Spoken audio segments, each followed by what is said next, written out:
on policies and procedures. Perfect. We have the transcription started. Right on. So first thing that I want to talk about was kind of STEM fam culture and kind of creating some community guidelines. So community guidelines are where we come together and we decide, okay, what do we want the expectations to be with regards to the center that we work in, because we're all part of the STEM SC. So I'm going to have you guys do a poll everywhere. So let me copy this link and put it in the chat. So poll everywhere, basically just click that link that I have put into the chat and respond to the question. And the question is, what do we want our culture to kind of look and feel like? So I'll drag this over. So now if you click that link, or if you go to pollev.com, Trevor Ryback 138, you can answer the question. Okay, awesome. So you can put an answer, and then if you like another answer, if you agree with one that another person put, you can upvote it. And I'm loving what we're already seeing with inclusive, welcoming, awesome. So you guys got the gist of it. So I'll take a sec just to fill this out.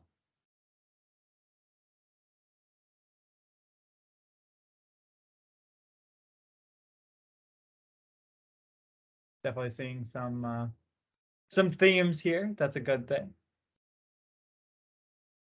How many people do we have in here?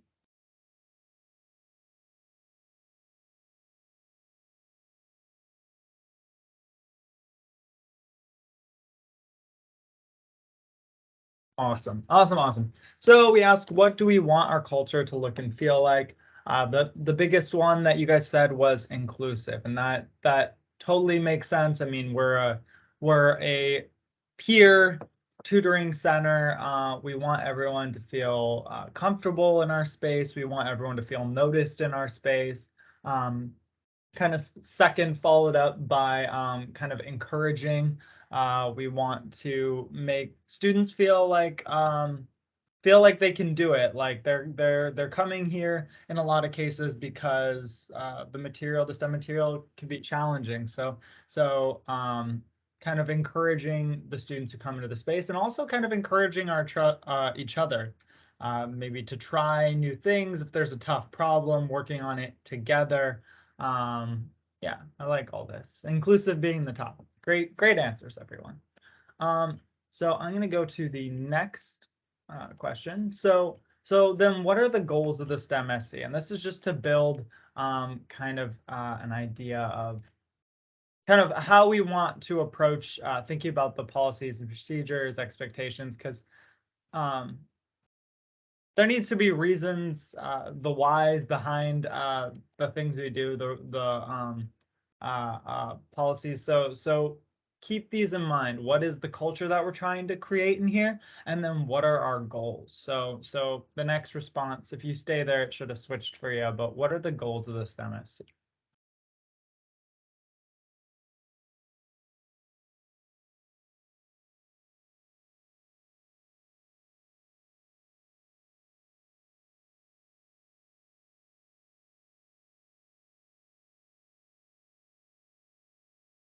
And if you go to that same link, awesome.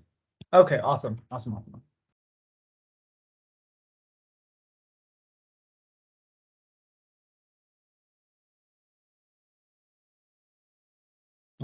a really good answer. Create an inclusive culture that supports the campus's students, encourages students to pursue their education and succeed in STEM. Awesome. Yeah, I mean, we're a big part of supporting students through their what they perceive as their tough classes. And honestly, in STEM, one of the things that like First to STEM, the grant that I was working on, a big part of that was retention in STEM, people staying STEM majors. Some people switch majors to get out of it because they feel they get this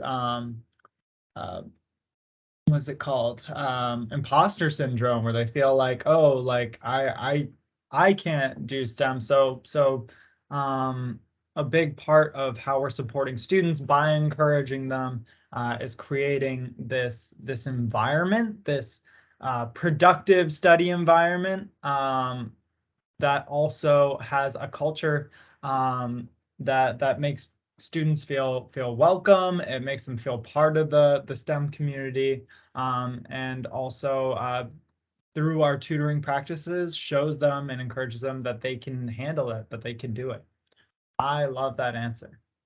If I mean, you can remain anonymous if you want, but I was just wondering who put that answer. If you feel like you want to put your hand up, feel free to.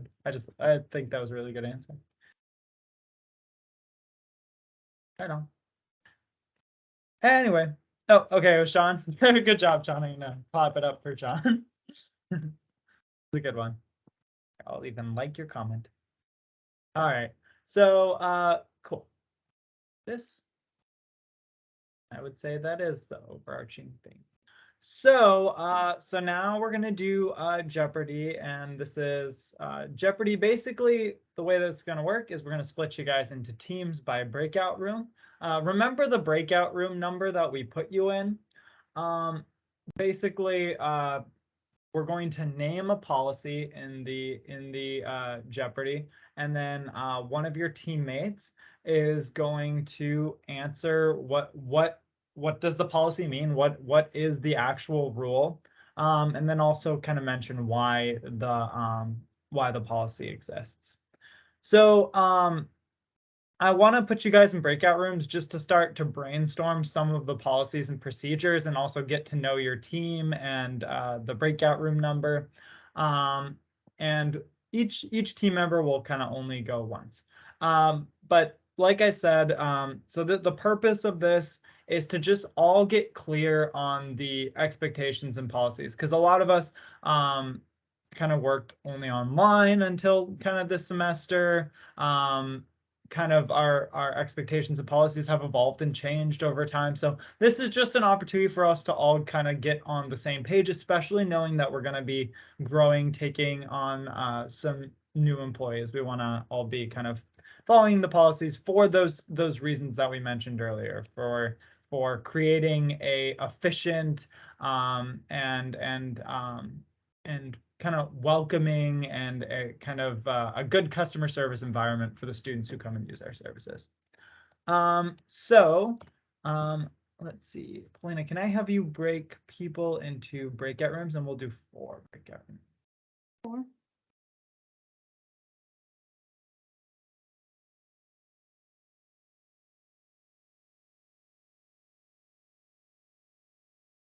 So just to let you guys know, in this first quick 5 minutes, you'll just be brainstorming the policies and procedures that you can come up with as a team.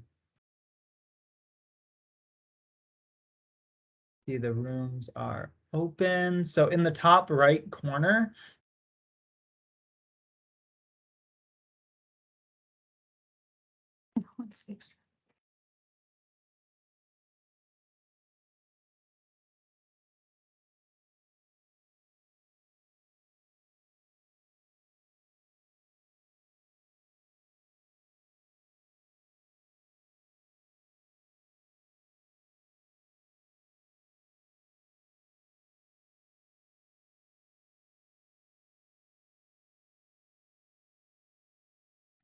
is there not a way to pause the recording? No, I think we tried that last time and we couldn't figure it out. That's right.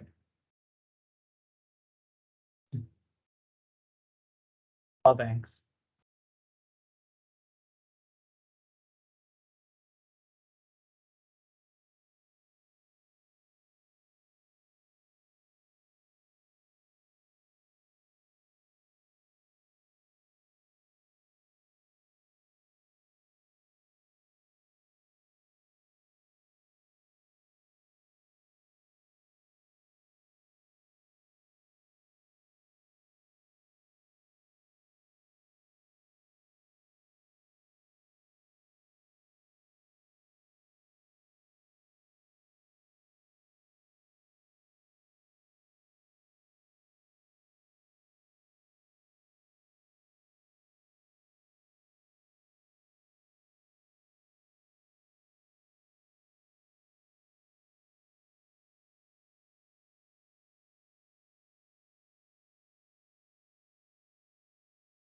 We got the go ahead on STEM's giving.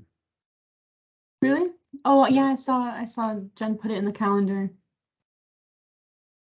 That's exciting. Yeah, so I'm gonna announce it today and put the evite into an email. It'll be fun. I don't think we've done that before, have we? I don't think so. I know we've done like end of the year parties and stuff, but Yeah, I don't know. I think the old STEM Center and Academic Hall used to do a STEM's giving, so I think it's adopting their tradition. And then we did one with First to STEM, but that was just copying oh, the old okay. STEM Center.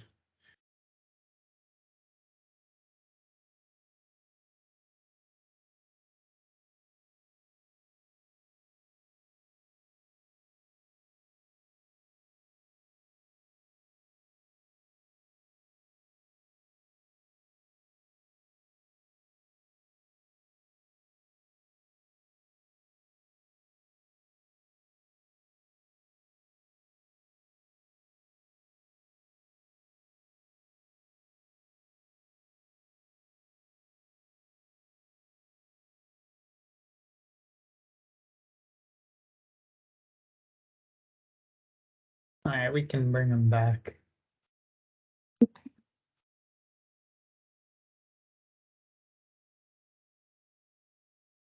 Why is the music so?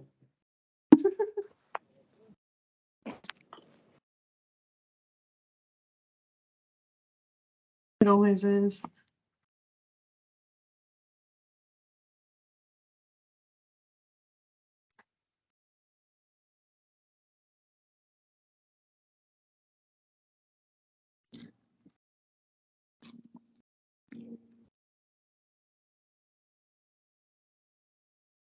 Sorry, that was really loud.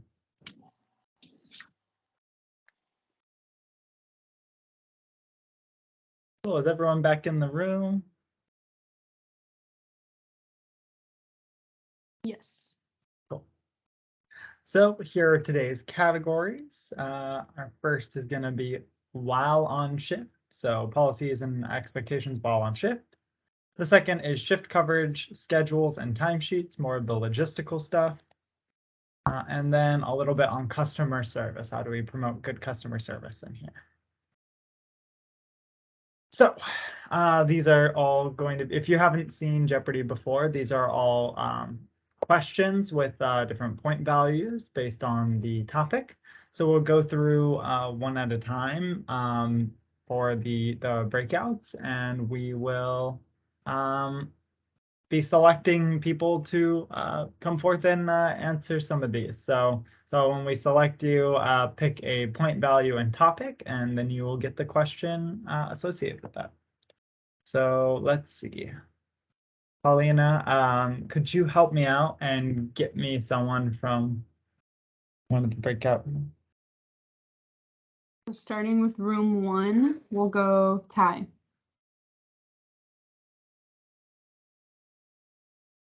Hello. Hello. Also, Trevor, I don't think you're sharing your screen. Oh, right, really? I don't see it. I don't know. Oh, darn. That's so funny. I had the whole Jeopardy thing up with all the, it's so pretty. Darn. Okay. Thanks for letting me know. My bad. Okay. So yeah, so here are the topics and the point values associated. Okay, I'll do a on shift for 100. What is the name tag policy? What is it and why does it exist? Well, I guess it's to help us be I guess more welcoming in a sense because the students know our names, so we gotta have our name tags on at all times during our shifts. I like that during your shift. Let's say you're using the STEM SC just for studying, like you're not on shift. Should you have your name tag on? No. No. Okay. Why? Well, because I'd say because other students might think you're on the clock, So it's important to have that off. Yep. All right. 100 points for Ty's team, for team one here. I'll write this down. So there's 4 teams. 1, 2, 3, 4. Cool. Okay, so yeah, if you're on shift, wear your name tag. So he got the main part of it. But if you're using the center, take it off. It's easier for your teammates as well as the students to know, okay, who is on and who is just studying in the center. So awesome. Good job. So we will take someone from team 2. Thank you, Ty. Sean? Is that me? Hey, I'm Is that here. my team? Okay. I will choose while on shift for 200. What is the break policy? I believe if it's at least 2 hours, if your shift is at least 2 hours, you get to do 15 minutes, an optional 15 minutes. If you are working for at least 5 hours, you get to have a 30-minute unpaid lunch. Am I missing anything else? Yeah, no, that is it. So I actually need to change this. I double checked. So you're right. You are entitled to a 15-minute break on the clock. Kind of for the so actually here I can zoom in on this. So basically less than 2 hours, no break. If you like need to use a break or whatever, like use your discretion, but 2 to 5 hours is one 15-minute break, or you have the option to do a 30-minute break off the clock for a 5-hour shift, as you mentioned. If you work 6 or more hours, you're required to take one unpaid 30-minute lunch, and that's part of California law. And the reason here is you deserve a break. It's busy in the center, and a mental break for 15 to 30 minutes can really help. But yeah, I definitely think you captured everything there. In fact, you were more right than the answer that I put here. And thanks to one of your lead tutors, Sammy, for pointing that out. Cool. Awesome. We'll get someone from the next group. Daniel? Hey, I will do, well, this is tricky. I'll do while on shift 300. What are the closing duties? Perfect. This is what I do. Okay. So when it's time to close, it'll be like, okay, time to wipe all the tables. So you get out your little cleaning solution spray, you get out the towels, you go every single table, you wipe them clean, and then you obviously make sure you put your name tag. Oh, wait, and also the chairs. The chairs need to be all nice and ordered. Forgot about that. Just make sure like it's all clean, like it was pretty much empty, like it hasn't been touched, all that stuff. And then make sure you put your name tag where all the name tags go, clock out, make sure the whole space is nice and tidy. There's nothing left over. If there's something like, if there's an item just sitting there, put in the lost and found, ask who it is, all that kind of stuff. And then clock out, put your name tag in the place, and then leave. And I think that's it, right?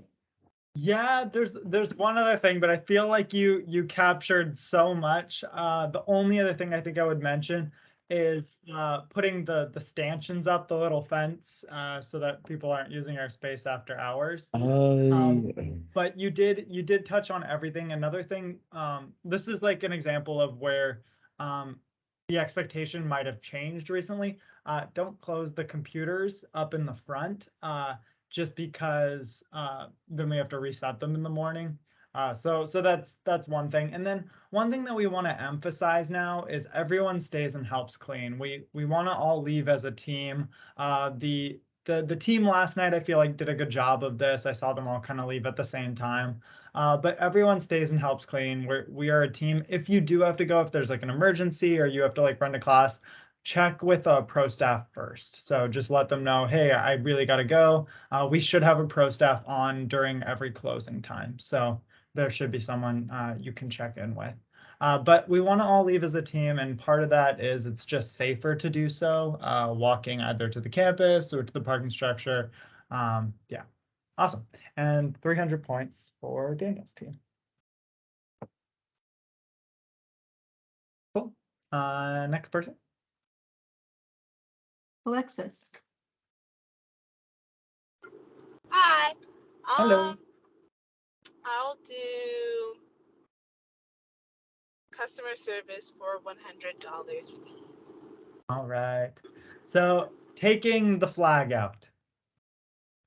So when you take the flag out, first of all, the flags are used for to let the tutor know if they need help, the student needs help. So you taking the flag out of the bin, it means that the student has been helped and they don't need any help and they're good to continue. Exactly.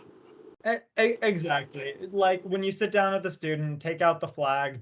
The kind of the reason here is it lets the other tutors know that that student is being helped. It gives us a better idea of the traffic, like what are the needs of the center. Yeah, perfect. One thing to note there is yeah, basically, I guess that captures it. Good job. Well, 100 points to Alexis's team. Cool. And we're back to team 1. But yeah.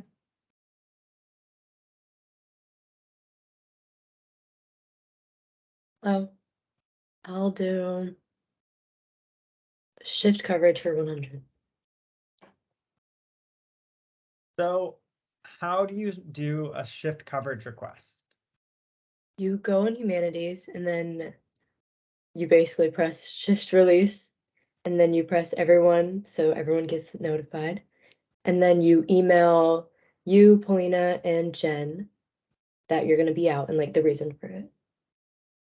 Awesome. I mean, you covered everything. Just for our new tutors who might have not done this before, when requesting a shift coverage, you just click on the shift. So you go to your weekly schedule, you click on the shift you want released, and then you click release shift, and then as Savetya said, select all employees.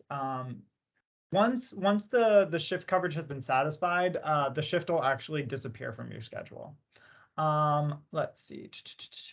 To pick up shifts, the other side of that, if you go to the dashboard, basically you'll see shift requests and that is where you can pick up shifts if you want some more hours. And it also helps out the team, so that's really nice.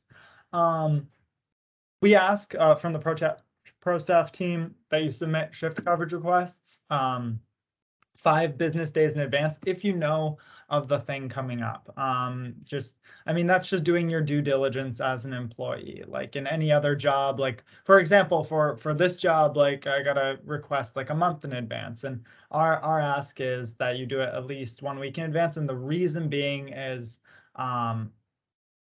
we just want to make sure there's plenty of time for people to be able to check Humanity and actually accept your request. Otherwise, we would still want you to come in to work because it's part of it is that we need that shift covered. So honestly, the earlier you can submit that request, the better, but at least within like 5 days in advance. Cool. Awesome. Good job, Savetya. And was that for 100 or? I think it was 100. I think it was 100. Okay, put it on the paper. Cool. Next team 2. We'll go with Sean. Sean. Hey, I'm here. Is my microphone working? Yeah. Okay. Shift coverage 200. So what happens when a shift goes uncovered? Oh, see, let me think. I'm a newer tier, so I don't think I've experienced this yet. Well, I assume if a shift goes uncovered, that means there's not going to be people there to cover that immediate course, which would probably result in some students probably being delayed from normally getting, and because I know a lot of students like to follow a schedule, they'll come in at a certain time because they know there's usually tutors for that course. So I do think it'll probably cause disruption. maybe sometimes they'll get lucky and someone who may not have signed up to tutor that course but could still tutor it based on technicality. Like maybe they they took that course or they just want to tutor it, but they could maybe sub in just as an emergency thing if they're already on the clock, of course. I know I've done that before.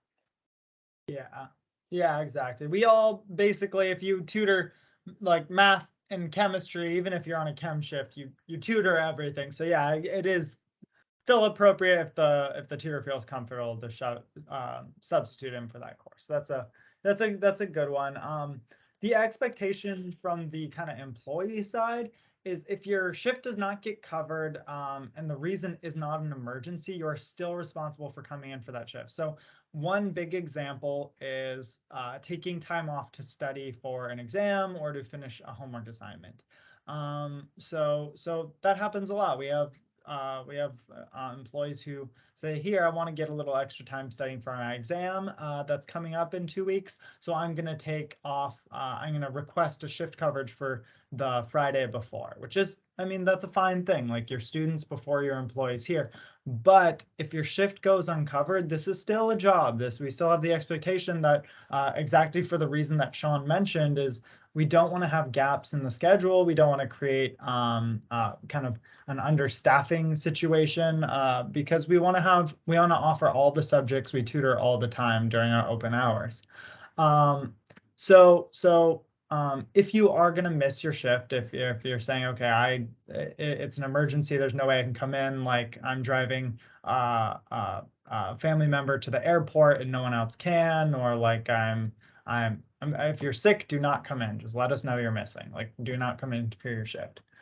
If you're missing your shift, email all 3 pro staff. Savetya mentioned it in the last one, so let Jen, Paulina, and myself know. Yeah. So yeah, just the expectation to take away here is if your shift does not get covered and it's not an emergency, you're still responsible to come in for your shift. And then kind of what Savetya mentioned, if you are missing, just email all 3 pro staff just to let us know kind of one, to look out for like the understaffing reason, but also to let us know your situation, if there's any way we can support you, because that's a big part of our jobs is helping support you guys. Cool. Thank you, Sean.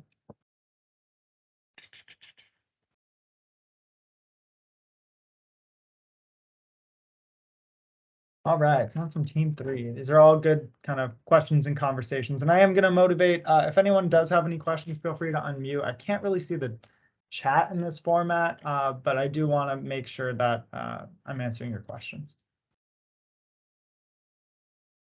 We'll go with Hannah.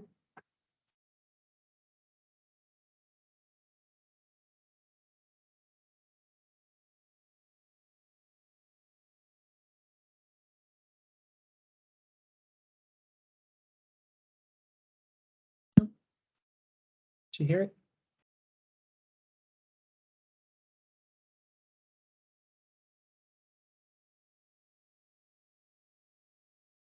Let's see.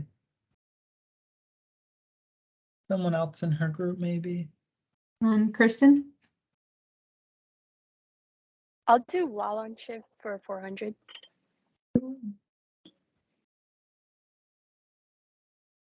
Where do we sit? And this is gonna cover both essays and tutors. So Yeah, so at the STEM Center, there are seats that are just for tutors. It's labeled like tutor seats. So when you're not tutoring anyone, then you would be sitting there. Or if you're tutoring someone, you would be at the desk where you're helping the student.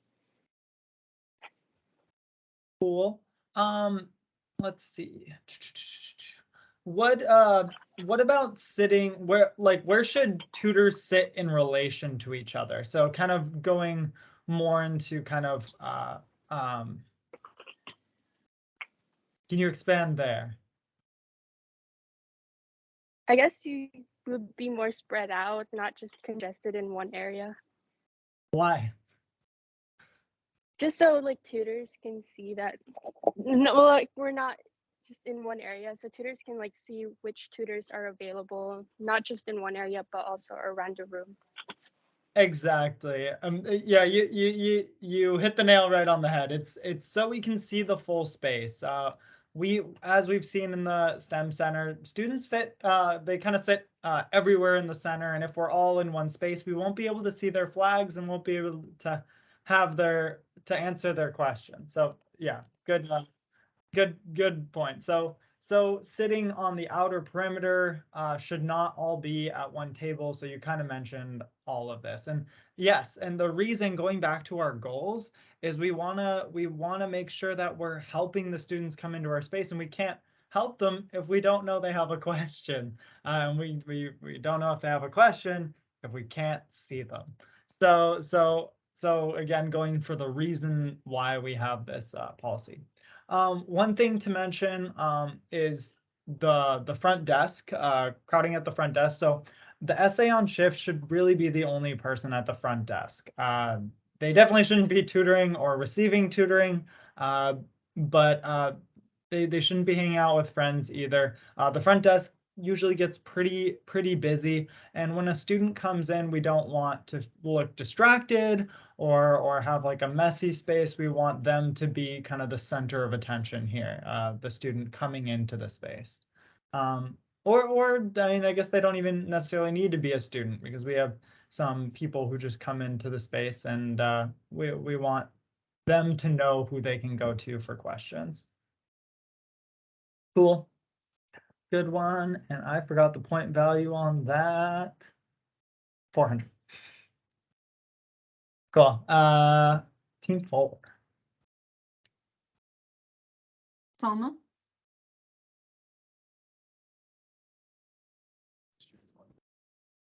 Maybe customer service 200. Cool. So how do we welcome students? As an essay or as a tutor? I'm gonna go both. As an essay, you want to welcome them in, ask them, have them sign in, greet them, and ask them what class they're here for, and give them a flag. Let them know where they can sit. As a tutor, if a student puts their flag up,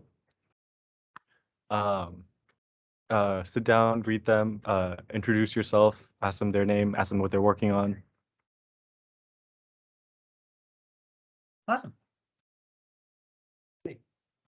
So as students come into the center with a flag, you tutor. So this is now coming back to kind of Shark's distinction there. This is from the tutor perspective. So as students come into the center with a flag you tutor, we want to motivate you to go up and say hi to them. So welcome them to the space. We're in customer service position, so we want to kind of offer that. But also, sometimes students don't receive the correct flag color. Either we're like out of flags for a specific section, or there was just confusion. We're a really busy center.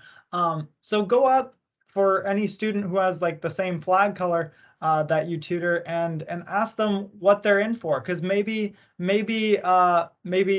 you can make sure that they have the correct flag color, so that they can get help appropriately. Yeah, SAs should be greeting every student who come into the space. And one thing that I want to mention for SAs is, if someone comes in looking for something that we don't offer, we shouldn't just turn them away. We want to help them find whatever it is they are looking for, whether it's like another center or tutoring for a class that we don't tutor. Try to direct them to the right place. Like, let's say someone comes in for psychology tutoring. That involves looking up the Paro Lab, showing them, oh, here's the website for Paro Lab, or here's the website for NetTutor, so that you can get tutoring there. So kind of the two-pronged. That's why I was like, okay, so essays and tutors. But yeah, the goal here is creating that welcoming and comfortable space for students to come. So we want them to enjoy their time and come back. I just want to add, thank you for knowing that was me. Yeah. No, I was like, I was surprised at first. I'm like, wait, that's not Tom. So it's cool. This could be a team sport. and we'll have the next team go. That was 200. Ashley?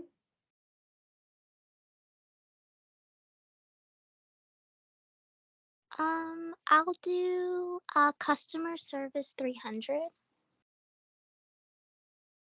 What are some of the downtime tasks? So you can talk about this from the tutor or the SA perspective.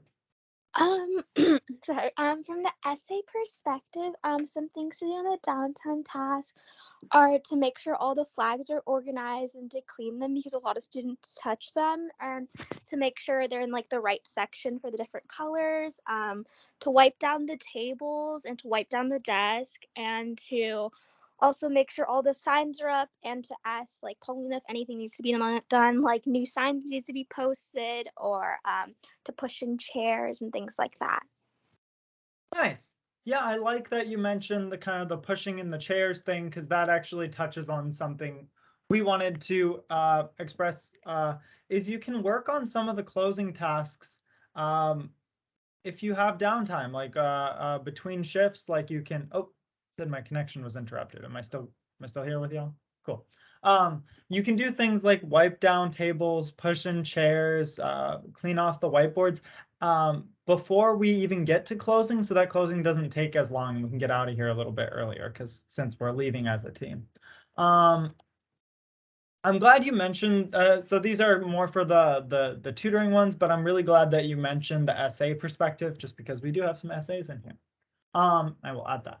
But things that tutors can do, kind of as Ashley mentioned, so cleaning up the space, saying hi to students. Other things that you can work on is we have worksheets all printed out in the tutor cubicle.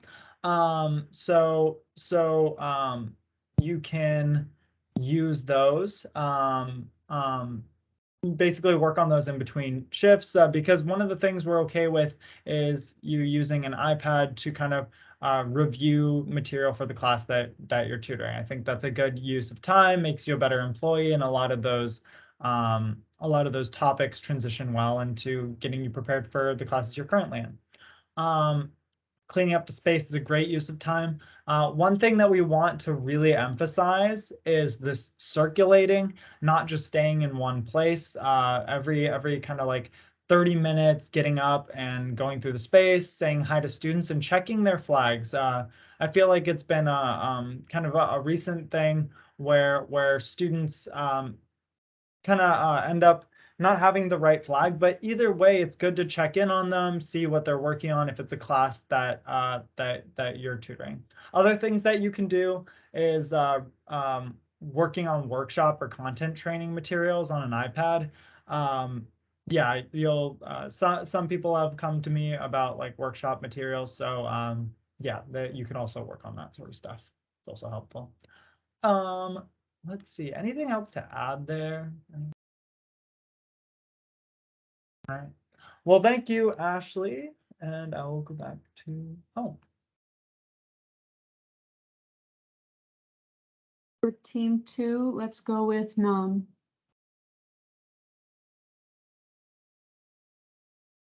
I will go for shift coverage 500. Ooh, I like it. What is the timesheet process? Can you describe it to me? How do we do the timesheet? Okay, so basically we're gonna go to my CSUSM, and then we're gonna go to the HR page, and then inside that we're gonna choose the temp sheet, and we're gonna basically fill out of the hour that we already did in humanities, and also the hour we expected to work in the future for that month, for that period.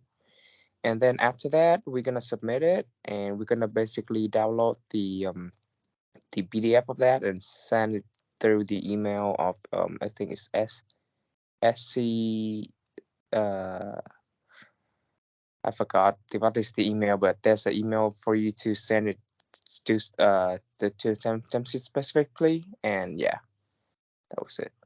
Yeah, I think you got everything. That was a solid kind of run through the process. One thing that I will note, how to print that PDF. basically once you submit your timesheet, you'll go to timesheet report, hourly timesheet report. And in hourly timesheet report, that is actually where you'll print your PDF and send to the email, which was stemsctime@gmail.com. So he says this all here. So go to my CSUSM, like he said, go to the my HR resources, go to timesheet, include all of your scheduled shifts for the rest of the month. That's a super important note. Click hourly timesheet report to get the PDF and send to STEMSC time. One part of this that we wanted to mention is basically the expectation. So turn in your timesheet by the scheduled due date. If you have not turned in your timesheet, please do it today, as the due date was last Thursday. So for the October month. So letting you know kind of why, because some of our team doesn't know this, why it's so important to get our timesheets in on time. Basically, if it's received too late, we have to do what's called an adjustment report, which can usually payment is received a little bit later, and the process is logistically a lot more difficult for payroll. So payroll does not like when this happens, and it reflects poorly on the STEMSC. Basically, they're like, why couldn't you just do it the right way? And the reason here is we're not the only people who approve your timesheets. After we approve, then it's approved by the Dean of Undergraduate Studies, and she approves every single one of your timesheets. And then after that, it gets sent to payroll, so they make sure there's no problems. So the reason we have the internal deadline, which is usually kind of so the reason that we request kind of a week before to a week and a half before the end of the month is we have an internal deadline where we need to have all of the timesheets approved. Like, for example, that internal deadline for us is tomorrow. So if the timesheets are not approved by tomorrow, they'll become adjustment reports, late payment, sad for STEMSC, etc. So I just want to let you know why it's so important to get those in. Yeah, and then the expectation for communication. If you receive an email about timesheets saying here, like, we saw a difference between your humanity time and your timesheet, please respond within 24 hours. It's really helpful. And the biggest wait that we have is usually just waiting on responses. Cool. Awesome. Good job, Nam. That was 500. Yeah, looks like. I remember that was a big point value one. Someone from team 3. Hannah? Yes, I'll do shift coverage for 300. Ooh. So I think I covered a little bit in here, but specifically what I want from this is, what do you do if your timesheet is different than your humanity clock-ins? Let's say that you did something like a team meeting where it's you forgot to clock in or something. What do you do in that case? I think I emailed you, Trevor, or you and Paulina, and just let them know about that there's time missing, and then just adjust it through the CSUSM site. Yeah. So basically the key here is you can actually just note all the discrepancies in your email when you send us your timesheet. So you don't need to send to me and Paulina separately. Yeah, you can just send to in your email to STEMSC time. When you send in your timesheet, just be like, oh, see on let's say Thursday 10/27, I forgot to clock in. So that's why I claimed time there and didn't have anything on humanity. So you can just let us know in the email. We trust your judgment, like, you're part of our team. But we definitely value you letting us know. The last little note here is name your PDF last name dot first name. And someone asked in the last one, oh, can I do last name dot first name dot October timesheet? Yes, that's fine, but this helps us like categorize things. So yeah, let's see. In the timesheet email, I have like a guide about how to use your time clock to look at your past shifts. So just know that that's in there. Let's see. Blah, blah, blah. I think that was everything I wanted to mention there. So thank you, Hannah. Communication is key. A lot of these things end up being communication is key. All right, who's next? Cigar? Yeah, I would do while on shift 500. What is kind of our homework tech policy here while on shift?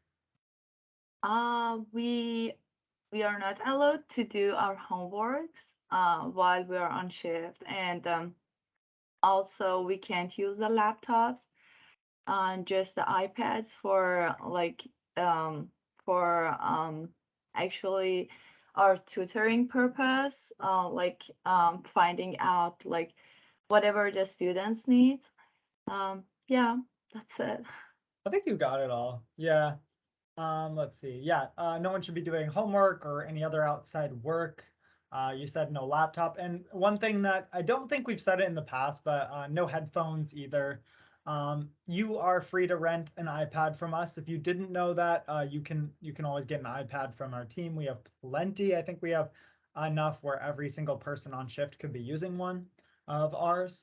And the reason here is it's distracting to have homework, and like the difference, but we talk about it with tutoring. Tutoring is when we're tutoring students, we want their homework to be an active thing. We want this to be we want them to be doing the work. So when you're doing your own homework, you're obviously paying attention to that and doing the work, which can be distracting. And so we won't see students' flags. It'll be longer wait times for students, and it can make students feel frustrated or unnoticed. And a few students have come to us and let us know, like, here, I saw that there were tutors on, and they were working on kind of their own things, and I had my flag up for a while. So it just helps them to be noticed. And it's also not fair to other teammates if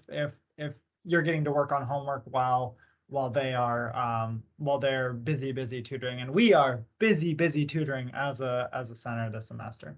And then some of the iPads basically have like keyboards.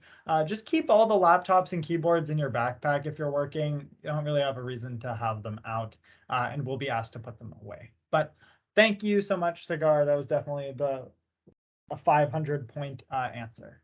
I think you hit on everything. Cool. Next team. We're almost through this. Is it Lolly?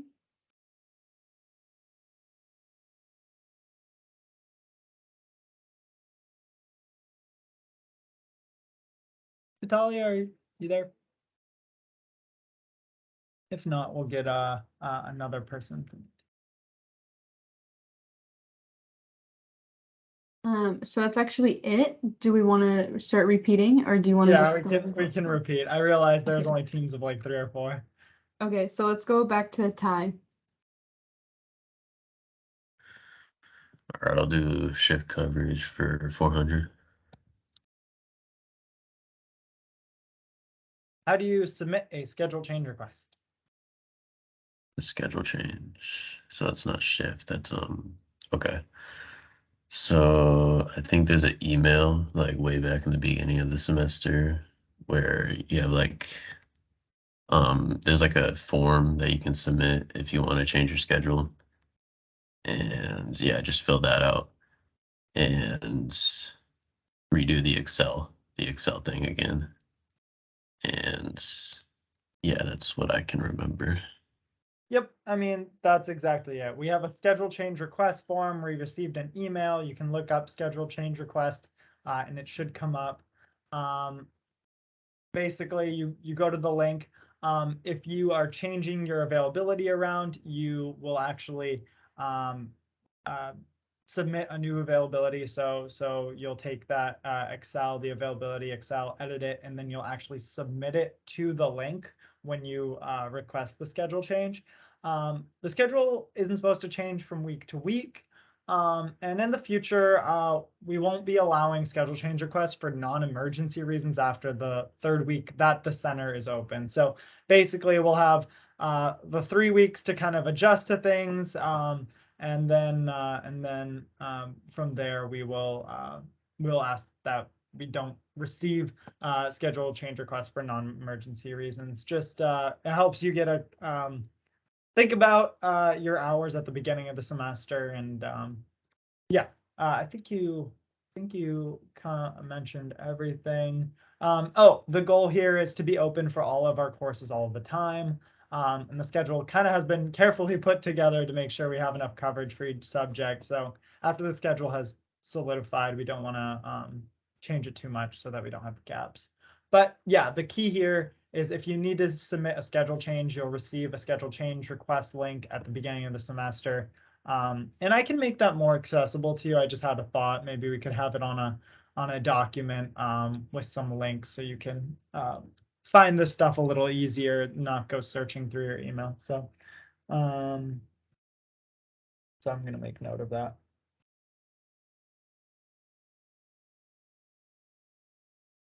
But yeah, awesome. Next team member. Alan. Choose customer service for 400. Circulating the room. What do we mean by circulating the room? Always make sure to walk around, see if there's any students who need help. Exactly. So and I know this wasn't, so again, setting the expectation, about every 30 minutes, get up, circulate the room, go for a walk, and check in on the students you've tutored and for the flags that you tutor for. Sometimes students get scared to raise their flag until they know that there's a tutor available to help. I know I was that student when I came into the center. So just make it a point to every so often circulate the room, check on the students you've tutored and the students who just have the flag for the color you tutor, and just ask them how's it going, welcome them to the space, greet them. Yeah. And again, the reason here is sometimes we can't see them unless we physically move. Yeah. And the last one, who's our last person? Daniel. I guess there's only one choice.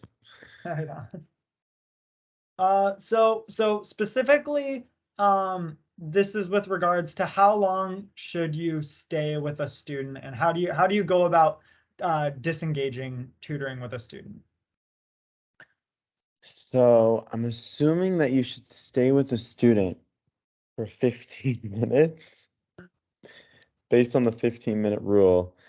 I'm gonna be honest, that was not my experience, just because like I kind of like have everybody congregate at one table, and I kind of it's kind of like a group tutoring session kind of thing. So like sometimes it can go over 15 minutes, but if I'm taking my experience out of it, I assume that every single new student you tutor, you want to give 15 minutes, especially if you're like busy, you don't know how many students are going to show up. So you don't want to be like hogging all your time on one student, and then like 3 other students show up unattended, and you don't know if like another tutor, how many tutors tutor in your subject. So yeah, that might sound like a really bad answer. No, you made an important distinction there, which is that you are group tutoring, that you're not just sitting with one student for the entirety of the session, you're jumping around, circulating to multiple students answering their questions. That's the important distinction there.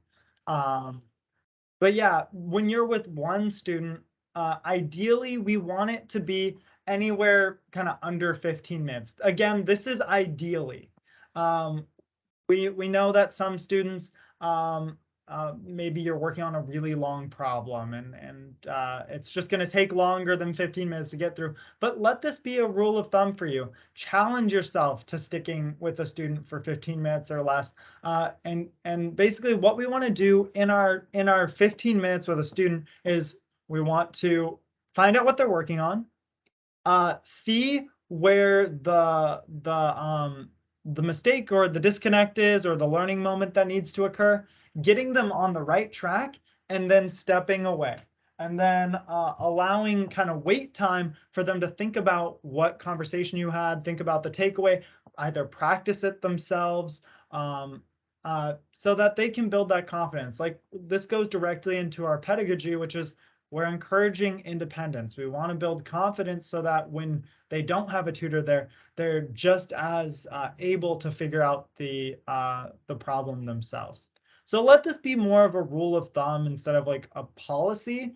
But this is my challenge for you all to basically, this is the way that the STEMSE tutors, we function a little different than other tutoring centers in that we're all about encouraging this independence.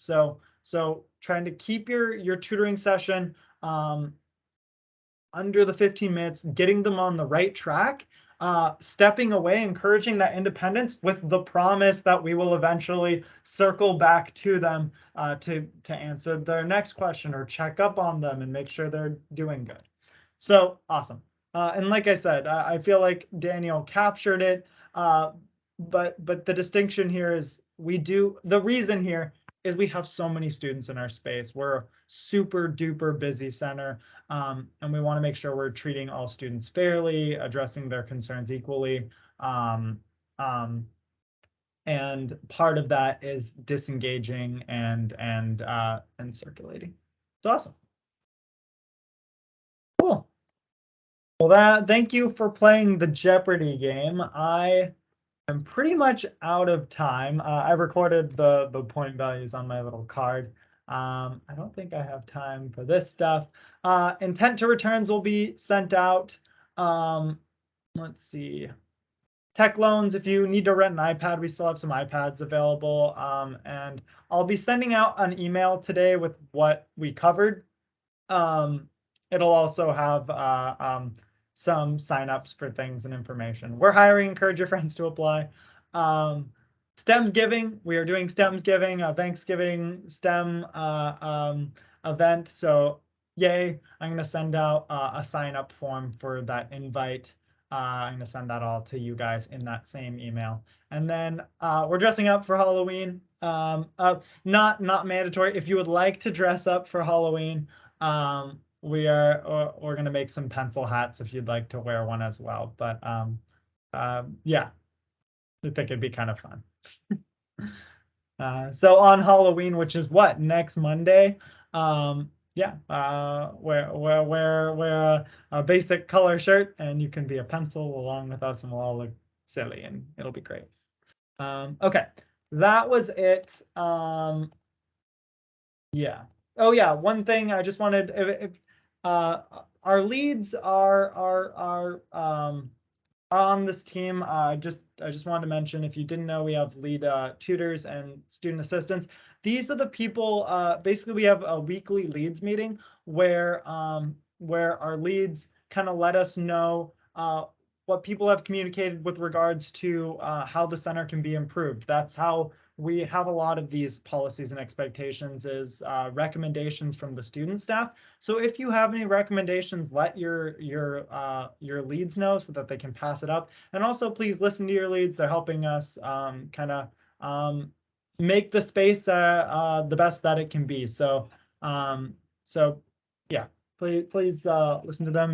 Do we have any leads in here? I know Shark was in here, but if you don't know, our leads are Chris Rivera, Sharik, Sammy, oh, there he is, Angelina, Brandon, and Emma. So cool, right on. Thank you. I know we're slightly over time. Have a great day, everyone, and you'll receive an email from me about like expectations and stuff.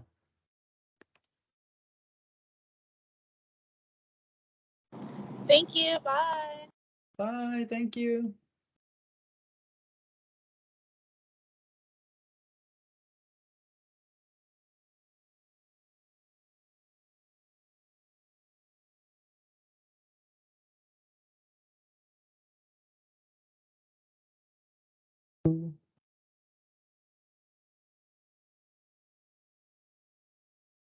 Julio. Right on. Okay. I think we're good to go. Thanks for helping out again. Okay. Yeah, no problem. See you in a bit. Yep. See you soon.